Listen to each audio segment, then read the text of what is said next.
A Room of One's Own by Virginia Woolf, Chapter 3.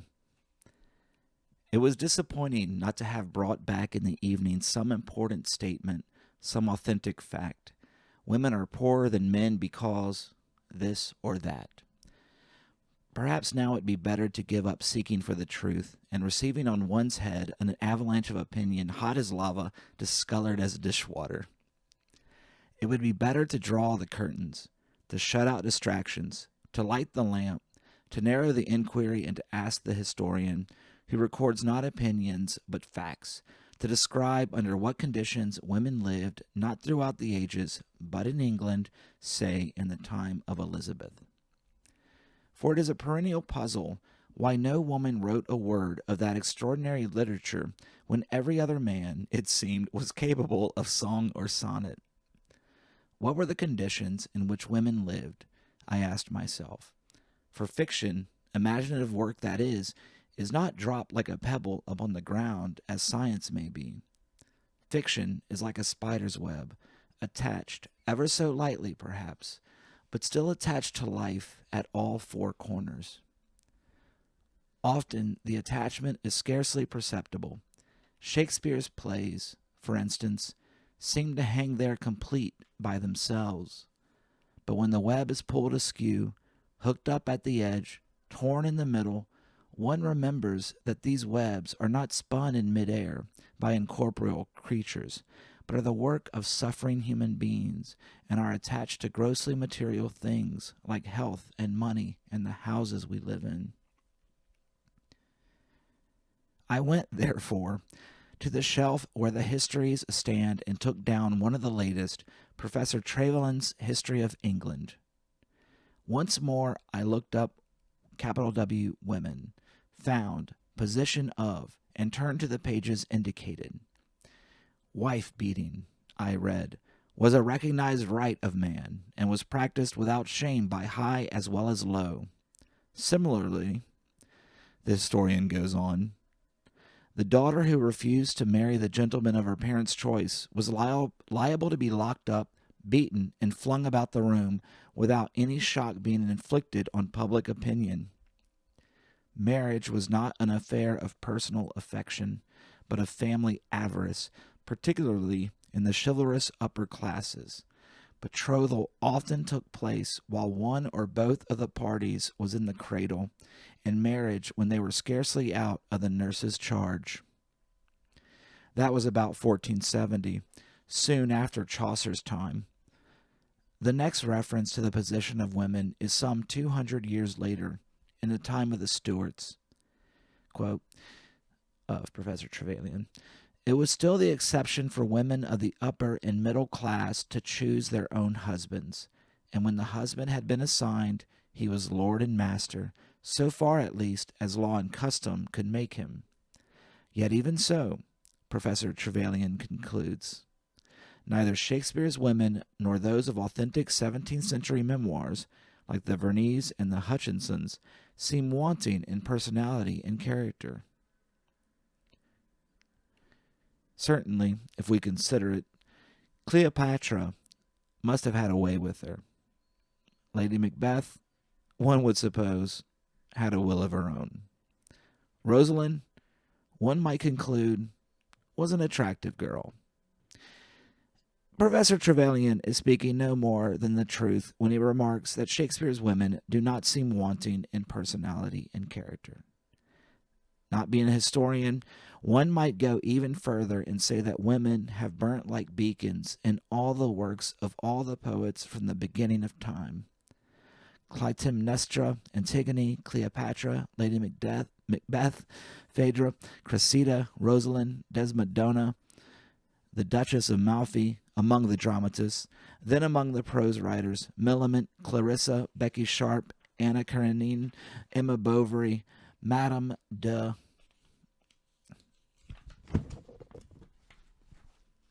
Garamantes. The names flock to mind, nor do they recall women lacking in personality and character.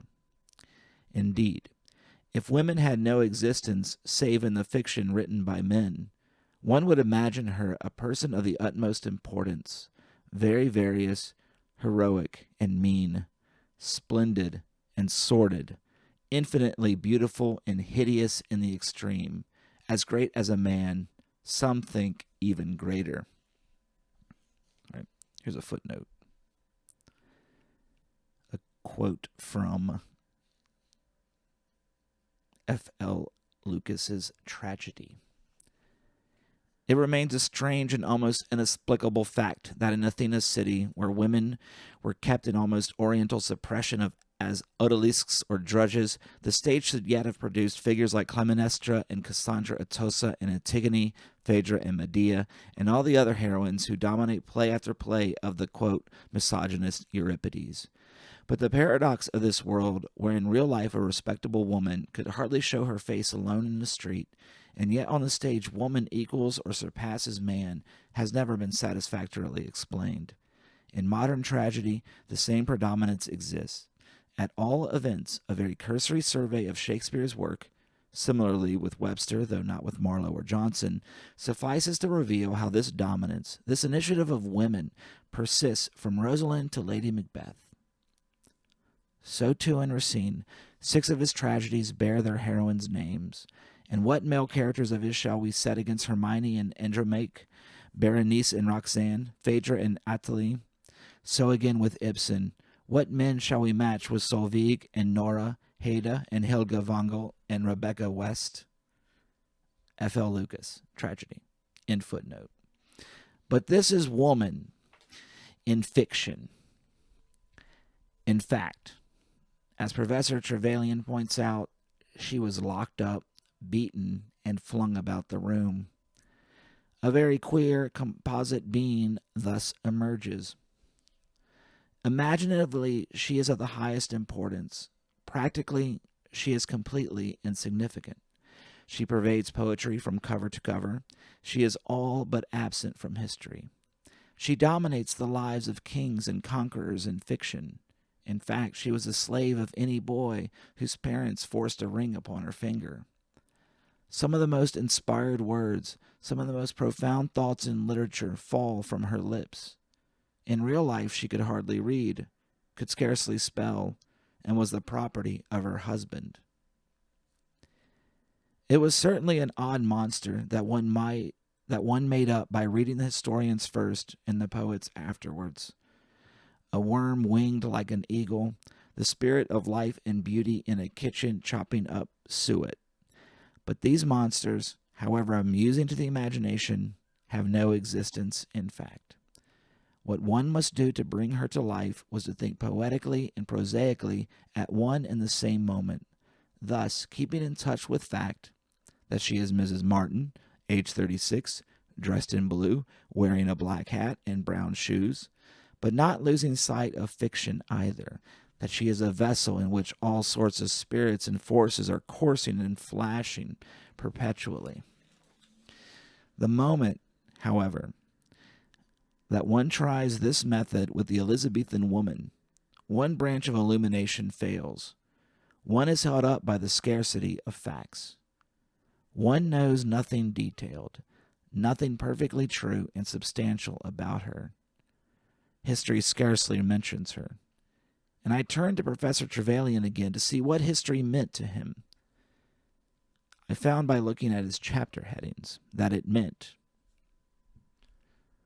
the manor court and the methods of open field agriculture, the Cistercians and sheep farming, the Crusades, the University, the House of Commons, the 100 Years' War, the Wars of the Roses, the Renaissance scholars, the dissolution of the monasteries, agrarian and religious strife, the origin of English sea power, the Armada, and so on.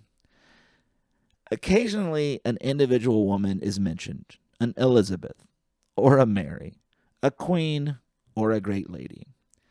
But by no possible means could middle-class women with nothing but brains and character at their command have taken part in any one of the great movements which, brought together, constitute the historian's view of the past.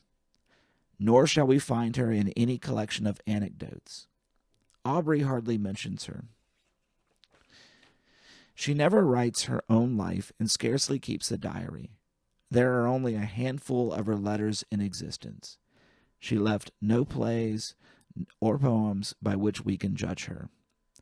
What one wants, I thought, and why does not some brilliant student at Newnham or Girton supply it, is a mass of information. At what age did she marry? How many children had she as a rule? What was her house like? Had she a room to herself? Did she do the cooking? Would she be likely to have a servant?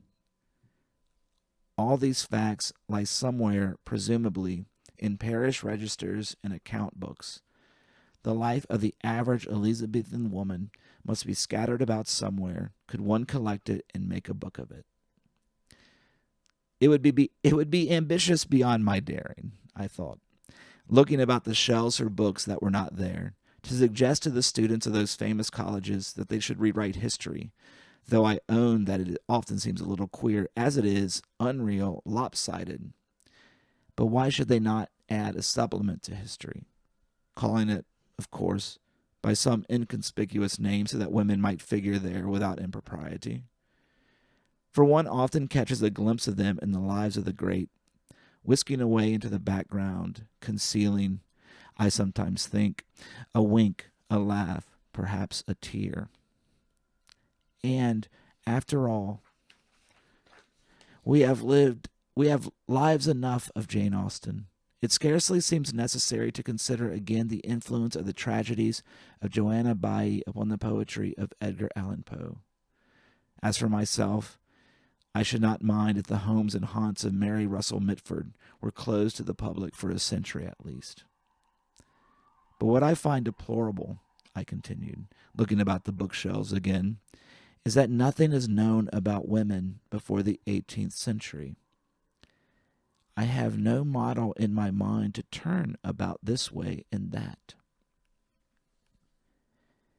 Here I am asking why women did not write poetry in the Elizabethan age, and I am not sure how they were educated. Whether they were taught to write, whether they had sitting rooms to themselves, how many women had children before they were 21? What, in short, they did from 8 in the morning till 8 at night. They had no money, evidently.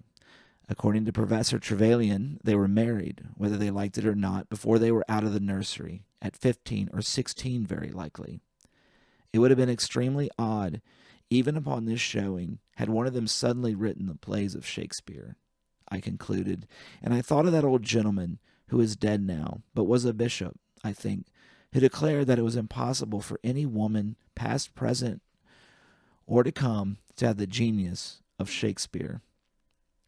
He wrote to all the papers about it. He also told a lady who applied to him for information that cats do not, as a matter of fact, go to heaven, though they have, he added, souls of sort. How much thinking those old gentlemen used to save one. How the borders of ignorance shrank back at their approach. Cats do not go to heaven. Women cannot write the plays of Shakespeare. Be that as it may, I could not help thinking, as I looked at the works of Shakespeare on the shelf, that the bishop was right at least in this. It would have been impossible, completely and entirely, for any woman to have written the plays of Shakespeare in the age of Shakespeare. Let me imagine, since facts are hard to come by, what would have happened had Shakespeare had a wonderfully gifted sister called Judith, let us say. Shakespeare himself went, very probably, his mother was an heiress, to the grammar school, where he may have learnt Latin, Ovid, Virgil, and Horace, and the elements of grammar and logic. He was, it is well known, a wild boy who poached rabbits, perhaps shot a deer, and had a rather, sooner than he should have done, to marry a woman in the neighborhood who bore him a child rather quicker than was right. That escapade sent him to seek his fortune in London. He had, it seemed, a taste for the theater. He began by holding horses at the stage door. Very soon he got work in the theater, became a successful actor, and lived at the hub of the universe, meeting everybody, knowing everybody, practicing his art on the boards, exercising his wits in the streets, and even getting access to the palace of the queen. Meanwhile, his extraordinarily gifted sister, let us suppose, remained at home. She was as adventurous, as imaginative, as agog to see the world as he was, but she was not sent to school. She had no chance of learning grammar and logic, let alone of reading Horace and Virgil. She picked up a book now and then, one of her brothers perhaps, and read a few pages. But then her parents came in and told her to mend the stockings or mind the stew and not moon about with books and papers. They would have spoken sharply, but kindly, for they were substantial people who knew the conditions of life for a woman and loved their daughter. Indeed, more likely than not, she was the apple of her father's eye. Perhaps she scribbled some pages up in an apple loft on the sly, but was careful to hide them or set fire to them. Soon, however, before she was out of her teens, she was to be betrothed to the son of a neighboring wool stapler. She cried out that marriage was hateful to her, and for that she was severely beaten by her father. Then he ceased to scold her. He begged her instead not to hurt him, not to shame him in this matter of her marriage. He would give her a chain of beads or a fine petticoat, he said, and there were tears in his eyes. How could she disobey him? How could she break his heart? The force of her own guilt alone, of her own gift alone, drove her to it. She made up a small parcel of her belongings, let herself down by a rope one summer's night, and took the road to London. She was not 17. The birds that sang in the hedge were not more musical than she was. She had the quickest fancy, a gift like her brother's, for the tune of words. Like him, she had a taste for the theater. She stood at the stage door. She wanted to act, she said. Men laughed in her face. The manager, a fat, loose-lipped man, guffawed. He bellowed something about poodles dancing and women acting. No woman, he said, could possibly be an actress. He hinted, you can imagine what. She could get no training in her craft. Could she even seek her dinner in a tavern or roam the streets at midnight? Yet her genius was for fiction, and lusted to feed abundantly upon the lives of men and women and the study of their ways. At last, for she was very young, oddly like Shakespeare the poet in her face, with the same gray eyes and rounded brows, at last Nick Green, the actor-manager, took pity on her. She found herself with child by that gentleman, and so, who shall measure the heat and violence of the poet's heart when caught entangled in a woman's body? Killed herself one winter's night, and lies buried at some crossroads where the omnibuses now stop outside the Elephant and Castle. That, more or less, is how the story would run, I think, if a woman in Shakespeare's day had had Shakespeare's genius. But for my part, I agree with the deceased bishop, if such he was. It is unthinkable that any woman in Shakespeare's day should have had Shakespeare's genius. For genius like Shakespeare's is not born among laboring, uneducated, servile people. It was not born in England among the Saxons and the Britons. It is not born today among the working classes. How then could it have been born among women whose work began, according to Professor Trevelyan, almost before they were out of the nursery, who were forced to it by their parents and held to it by all the power of law and custom? Yet genius, of a sort, must have existed among women as it must have existed among the working classes. Now and again, an Emily Bronte or a Robert Burns blazes out and proves its presence. But certainly, it never got itself onto paper. When, however, one reads of a witch being ducked, of a woman possessed by devils, of a wise woman selling herbs, or even of a very remarkable man who had a mother, then I think we are on the track of a lost novelist, a suppressed poet, of some mute and inglorious Jane Austen, some Emily Bronte who dashed her brains out on the moor or mopped and mowed about the highways, crazed with the torture that her gift had put her to. Indeed, I would venture to guess that Anon, who wrote so many poems without signing them, was often a woman.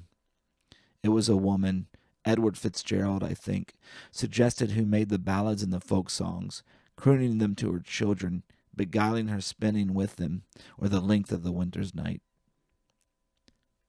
This may be true, or it may be false. Who can say? But what is true in it, so it seemed to me, reviewing the story of Shakespeare's sister as I had made it is that any woman born with a great gift in the 16th century would certainly have gone crazed, shot herself, or ended her days in some lonely cottage outside the village, half witch, half wizard, feared and mocked at. For it needs little skill in psychology to be sure that a highly gifted girl who had tried to use her gift for poetry would have been so thwarted and hindered by other people, so tortured and pulled asunder by her own contrary instincts, that she must have lost her health and sanity to a certainty. No girl could have walked to London and stood at a stage door and forced her way into the presence of actor-managers without doing herself a violence and suffering an anguish which may have been irrational. For chastity may be a fetish invented by certain societies for unknown reasons, but were none the less inevitable. Chastity had then, it has even now, a religious importance in a woman's life. It has so wrapped itself round with nerves and instincts that to cut it free and bring it to the light of day demands courage of the rarest. To have lived a free life in London in the 16th century would have meant for a woman who was poet and playwright a nervous stress and dilemma which might well have killed her. Had she survived, whatever she had written would have been twisted and deformed, issuing from a strained and morbid imagination. And undoubtedly, I thought, looking at the shelf where there are no plays by women, her work would have gone unsigned. That refuge she would have sought certainly. It was the relic of the sense of chastity that dictated anonymity to women ever so late as the 19th century. Currer Bell, George Eliot, George Sand, all the victims of inner strife, as their writings prove, sought ineffectively to veil themselves by using the name of a man. Thus they did homage to the convention, which, if not implanted by the other sex, was liberally encouraged by them. The chief glory of a woman is not to be talked of, said Pericles, himself a much talked of man. That publicity in women is detestable. Anonymity runs in their blood. The desire to be veiled still possesses them. They are not even now as concerned about the health of their fame as men are, and speaking generally, will pass a tombstone or a signpost without feeling an irresistible desire to cut their names on it, as Alf, Bert, or Chaz must do in obedience to their instinct, which murmurs if it sees a fine woman go by, or even a dog. And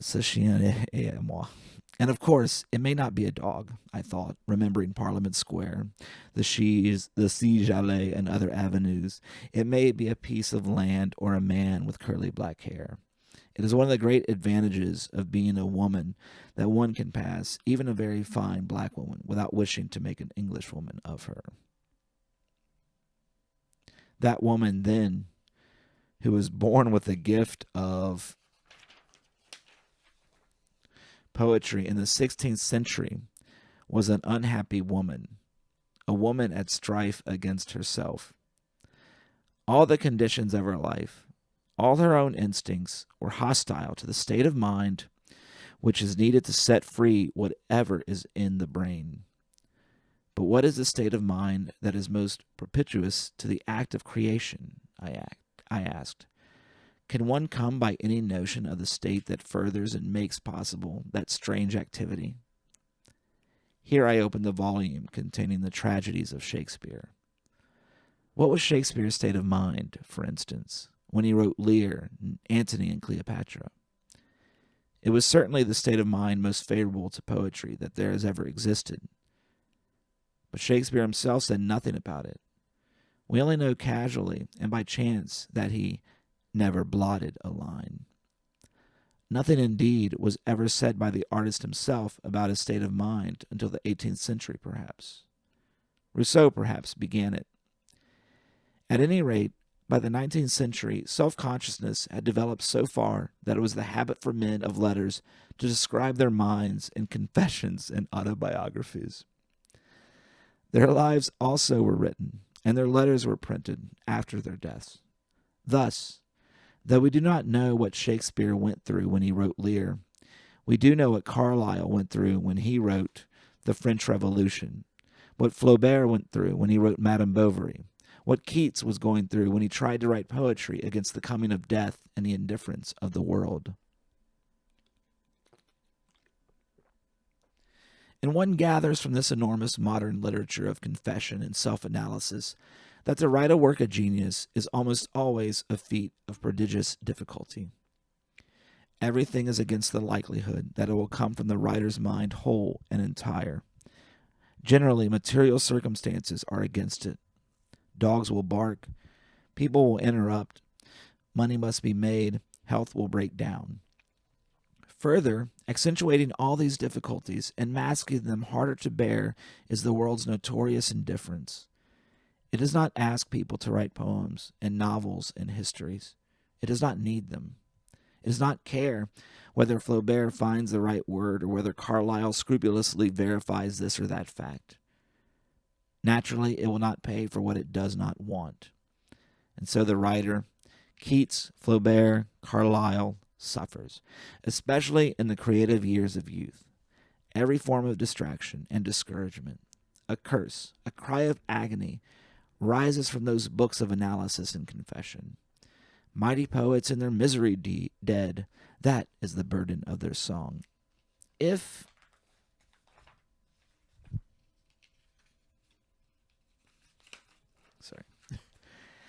anything comes through in spite of all this, it is a miracle, and probably no book is born entire and uncrippled as it was conceived.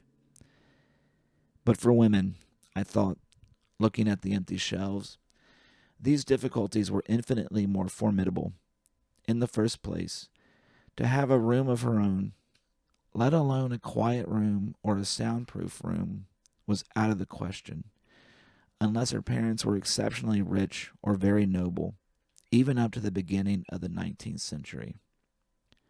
Since her pin money, which depended on the goodwill of her father, was only enough to keep her clothed, she was debarred from such alleviations as came even to Keats or Tennyson or Carlyle, all poor men, from a walking tour, a little journey to France, from the separate lodging which, even if it were miserable enough, sheltered them from the claims and tyrannies of their families. Hear, hear. Such material difficulties were formidable, but much worse were the immaterial. The indifference of the world, which Keats and Flaubert and other men of genius have found so hard to bear, was in her case not indifference, but hostility. The world did not say to her as it said to them, "Write if you choose, it makes no difference to me." The world said with a guffaw, "Write, what's the good of your writing?" Here the psychologists of Newnham and Girton might come to our help, I thought, looking again at the blank spaces on the shelves. For surely it is time that the effect of discouragement upon the mind of the artist should be measured, as I have seen a dairy company measure the effect of ordinary milk and grade A milk upon the body of the rat. They set two rats in cages side by side, and one was furtive, timid and small, and the other was glossy, bold, and big. Now what food do we feed women as artists upon? I asked, remembering, I suppose, that dinner of prunes and custard. To answer that question, I only had to open the evening paper and to read that Lord Birkenhead is of opinion, but really I'm not going to trouble to copy out Lord Birkenhead's opinion upon the writing of women. What Dean Inga says, I will leave in peace. The Harley Street specialist may be allowed to rouse the echoes of Harley Street with his vociferations without raising a hair on my head. I will quote, however, Mr. Oscar Browning, because Mr. Oscar Browning was a great figure in Cambridge at one time, and used to examine the students at Girton and Newnham. Mr. Oscar Browning was wont to declare that the impression left on his mind, after looking over any set of examination papers, was that, irrespective of the marks he might give, the best woman was intellectually the inferior of the worst man. After saying that, Mr. Browning went back to his rooms, and it is this sequel that endears him and makes him a human figure of some bulk and majesty. He went back to his rooms and found a stable boy lying on the sofa. A mere skeleton. His cheeks were cavernous and sallow. His teeth were black, and he did not appear to have the full use of his limbs. "That's Arthur," said Mr. Browning. "He's a dear boy, really, and most high-minded." The two pictures always seem to me to complete each other. And happily in this age of biography, the two pictures often do complete each other, so that we are able to interpret the opinions of great men not only by what they say, but by what they do. But though this is possible now, such opinions coming from the lips of important people must have been formidable enough even 50 years ago. Let us suppose that a father, from the highest motives, did not wish his daughter to leave home and become writer, painter, or scholar. "See what Mr. Oscar Browning says," he would say. And there was not only Mr. Oscar Browning. There was the Saturday Review. There was Mr. Gregg. "The essentials of woman's being," said Mr. Gregg emphatically, "are that they are supported by, and they minister to, men." There was an enormous body of masculine opinion to the effect that nothing could be expected of women intellectually. Even if her father did not read out loud these opinions, any girl could read them for herself, and the reading, even in the 19th century, must have lowered her vitality and told profoundly upon her work. There would always have been that assertion, "You cannot do this, you are incapable of doing that," to protest against, to overcome. Probably for a novelist this germ is no longer of such effect, for there have been women novelists of merit. But for painters it must still have some sting in it, and for musicians, I imagine, is even now active and poisonous in the extreme. The woman composer stands where the actress stood in the time of Shakespeare. Nick Green, I thought, remembering the story I had made about Shakespeare's sister, said that a woman acting put him in mind of a dog dancing. Johnson repeated the phrase 200 years later of women preaching. And here, I said, opening a book about music, we have the very words used again in this year of grace, 1928, of women who try to write music. Mademoiselle Germaine Taillefer, one can only repeat Dr. Johnson's dictum concerning a woman preacher, transposed into terms of music. "Sir, a woman's composing is like a dog walking on his hind legs. It is not done well, but you are surprised to find it done at all." So accurately does history repeat itself. Thus I concluded, shutting Mr. Oscar Browning's life and pushing away the rest. It is fairly evident that even in the 19th century, a woman was not encouraged to be an artist. On the contrary, she was snubbed, slapped, lectured, and exhorted. Her mind must have been strained and her vitality lowered by the need of opposing this, of disproving that. For here again, we come within range of that very interesting and obscure masculine complex which has had so much influence upon the women's movement, that deep-seated desire, not so much that she shall be inferior, as that he shall be superior, which plants him wherever one looks, not only in front of the arts, but barring the way to politics too, even when the risk to himself seems infinitesimal and the suppliant humble and devoted. Even Lady Bessborough, I remembered, with all her passion for politics, must humbly bow herself and write to Lord Granville Levison Gower, "Notwithstanding all my violence in politics, and talking so much on that subject, I perfectly agree with you that no woman has any business to meddle with that or any other serious business, farther than giving her opinion if she is asked. And so she goes on to spend her enthusiasm where it meets with no obstacle whatsoever upon that immensely important subject, Lord Granville's maiden speech in the House of Commons. The spectacle is certainly a strange one, I thought. The history of men's opposition to women's emancipation is more interesting, perhaps, than the story of that emancipation itself. An amusing book might be made of it if some young student at Girton or Newton would collect examples and deduce a theory. But she would need thick gloves on her hands and bars to protect her of solid gold.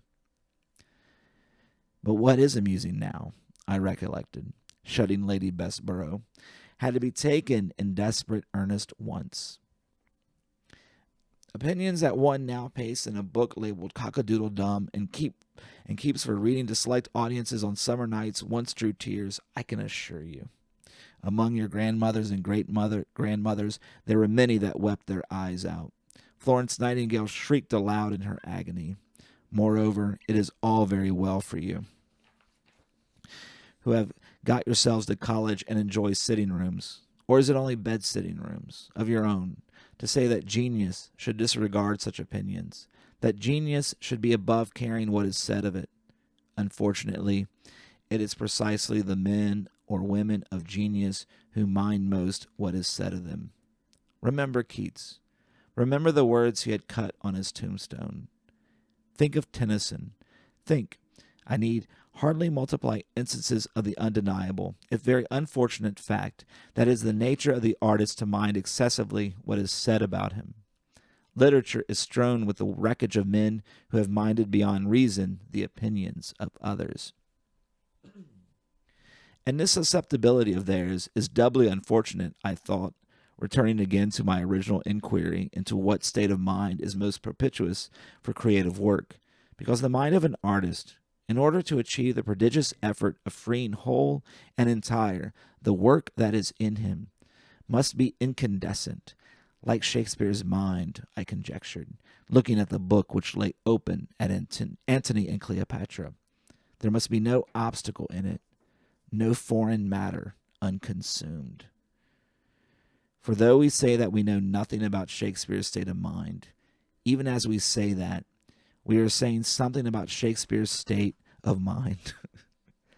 The reason, perhaps, why we know so little of Shakespeare, compared with Donne or Ben Jonson or Milton, is that his grudges and spites and antipathies are hidden from us. We are not held up by some quote-unquote revelation, which reminds us of the writer. All desire to protest, to preach, to proclaim an injury, to pay off a score, to make the world the witness of some hardship or grievance was fired out of him and consumed. Therefore, his poetry flows from him free and unimpeded. If ever a human being got his work expressed completely, it was Shakespeare. If ever a mind was incandescent, unimpeded, I thought, turning again to the bookcase, it was Shakespeare's mind.